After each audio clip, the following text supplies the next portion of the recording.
We are checking in with the Superintendent of Schools in Summers, Brian Czapla, to find out what kids and parents in that district can expect as we head back to school. So thank you so much, first of all, Brian, for joining us. My pleasure. Thank you for having me.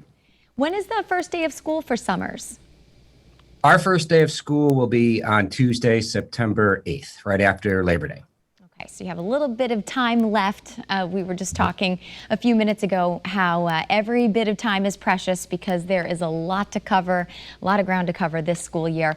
Now, before you arrived in Summers, you were the head of technology for Glastonbury Public Schools, which is really interesting because I'm sure that gives a lot of insight to your role now. So how has that helped you with the tough decisions that you've had to make during this pandemic? Well, I think that the time that I spent in Glastonbury really has helped me tremendously while I've been in Summers. Certainly, my role as technology director prepared me, I think, very well, not for necessarily a pandemic, but how we can implement better technology strategies in education and instruction. So the time I spent there has really helped me in my current role in Summers. And will kids in Summers be able to do hybrid learning, virtual learning 5 days a week, or are they going back for a full 5 days? We're going back in a hybrid mode so that we will have half the school population in on one day and the other half on another, and we'll be alternating days. And when students are on off-campus days, they will be live streaming their content from the classroom. So we've set up all the teachers to be able to teach in person and then simultaneously live stream to the students who are at home. We also have about 150 students who have chosen to do full remote learning. So they will also be engaged in live streaming from the classroom, just like their peers. And we do have some students in the lower elementary levels where we have dedicated teachers to do exclusively to do remote learning for that population, as we think that that's probably more appropriate for that lower age group. And this is one of the first times I'm hearing the terms live streaming, talking about, the virtual learning. Is this a program that you use, or is it going to be done on social media? How does that work?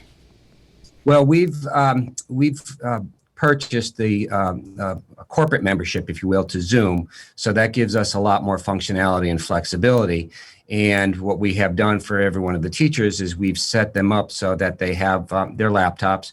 We've purchased document cameras for each one of the teachers so that while they would usually be doing demonstrations at the whiteboard, they'll be doing it in a document camera, which will project through the LCD projector so kids in the classroom can see the demonstration, but it'll also project live over the internet so students who are home engaged in the Zoom classroom can also see the demonstration. So we think it's a good setup.